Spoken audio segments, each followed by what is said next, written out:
कबुतरांना तुम्ही जर आता खाद्यपदार्थ खाऊ घातलं तर तुम्हाला महापालिकेकडनं 500 रुपयाचा दंड जो आहे तो आकारण्यात येणार अशी नवीन नियमावली जी आहे ती मुंबई महानगरपालिकेच्या घनकचरा व्यवस्थापन विभागाकडनं करण्यात आलेली असल्याचं पाहायला मिळतंय।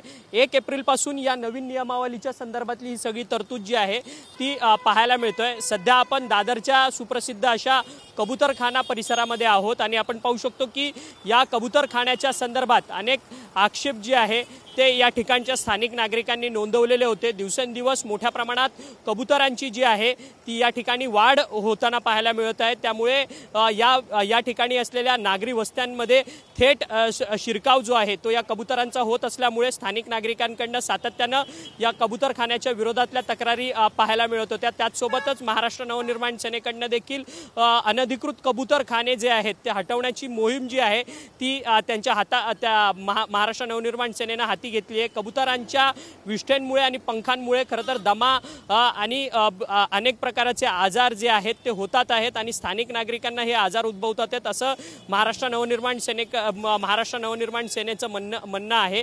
आपण काही नागरिक आहोत त्यांच्याशी आपण बातचीत करणार आहोत। या काकांनी आताच कबुतरांना खाऊ घातलेला आहे। काका, तुम्ही कबुतरांना आता खाऊ घातलाय, परंतु जर या कबुतरांना खाऊ घातल्यामुळे जर नागरिकांना त्रास होत असेल तर मुंबई महानगरपालिकेकडनं आता 500 रुपये जो आहे तो दंड आकारण्यात येणार आहे। या गोष्टीकडे कसं पाहता आपण? आता तुम्ही बनवलं तर माणसं टाकणार आहे, त्याच्या नवीन सुविधा करा, नवीन सोयी करा, मग माणसाला दिसलं पाहिजे नवीन बनवलं तेव्हा वाटतं फाईन मारो बरोबर आहे। आता मारो अर्थ काय होणार? परंतु म्हणजे माणूस भूतदया म्हणून खरं तर गाय असेल, कुत्रा असेल, मांजर असेल, या सगळ्या जे पाळीव प्राणी आहेत त्यांना खाऊ घालतात वेगवेगळ्या गोष्टी, परंतु त्या गोष्टी खाऊ घातल्यामुळे जर स्थानिक नागरिकांना जर त्या ठिकाणच्या लोकांना त्रास होत असेल तर आता महापालिकेच्या घनकचरा विभागाकडनं 500 रुपये दंड आकारण्यात येणार आहे जो माणूस या लोकांना खाऊ घालणार त्यांना। बरोबर आहे, पण तुम्ही बी सोय टाका ना, थोडा नवीन बनवा, नवीन व्यवस्थित राहा, त्या त्रास नाही होणार माणसाला, ते साईड सुविधा द्या माणसाला। तर आणखीन काही लोक आहेत त्यांच्याशी आपण चर्चा करणार आहोत।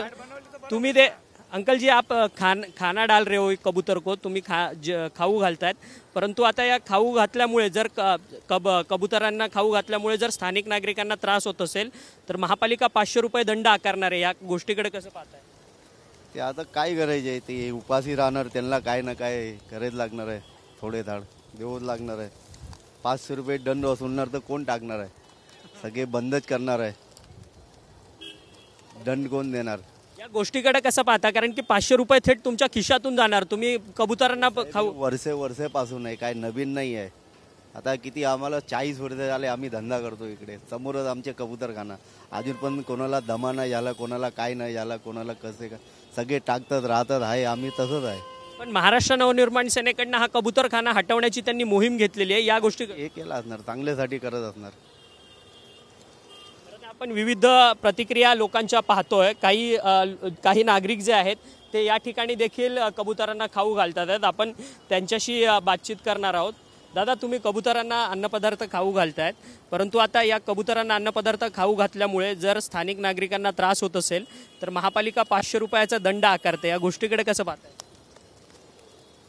काय बोलू, ते पण उपाशी असतात त्याच्यामुळे मी टाकतो, बाकी काही बोलू शकत नाही। परंतु त्याच्यात टाकायचे म्हणून मी टाकतोय त्यांना। तुमची आस्था आहे, परंतु जे कबुतरांप्रमाणेच इतर पाळीव प्राणी सुद्धा आहेत, गाय आहे, त्याच्यानंतर कुत्रा आहे, मांजर आहे, या सगळ्यांना जर उघड्यावरती खाऊ घातलं तर नाही टाकत। आता हे बनवलंय म्हणून आम्ही इथे टाकतोय। नाही, पण त्यांना खाऊ घातल्यामुळे जर स्थानिक नागरिकांना त्रास होत असेल तर महापालिका दंड आकारते। महापालिकेने हे काढून टाकावं ना, म्हणजे कोणी टाकू नये, हे त्यांची जिम्मेदारी आहे महापालिकेची। खरं तर आपण पाहिलं की वेगवेगळ्या लोकांच्या अशा प्रतिक्रिया आहेत। काका इथे आहेत, काकांशी आपण बोलणार आहोत। तुम्ही आता खाऊ घातलं, आपण पाहिलं की कॅमेऱ्याच्या समोर नागरिक जे आहेत ते बोलण्यासाठी घाबरत आहेत, परंतु लोकांच्या वेगवेगळ्या प्रतिक्रिया आहेत की जर या ठिकाणी जर कबूतरखान्यामध्ये जर कबुतरांना खाऊ घालण्याच्या संदर्भात जर दंड आकारत असतील तर हा कबूतरखाना कुठेतरी दुसरीकडे हलवा अथवा हा कबूतरखाना बांधलाच कशाला, अशा विविध प्रकारचे सवाल जे आहेत ते नागरिकांकडनं सध्या या ठिकाणी उपस्थित होताना आपल्याला पाहायला मिळत आहे।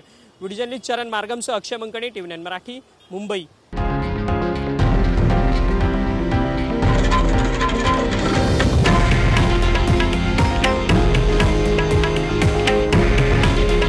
हे आहे देशातील नंबर 1 न्यूज नेटवर्क आणि आपण पाहत आहात TV9 मराठी. काळजी तुमची, हित महाराष्ट्राचं.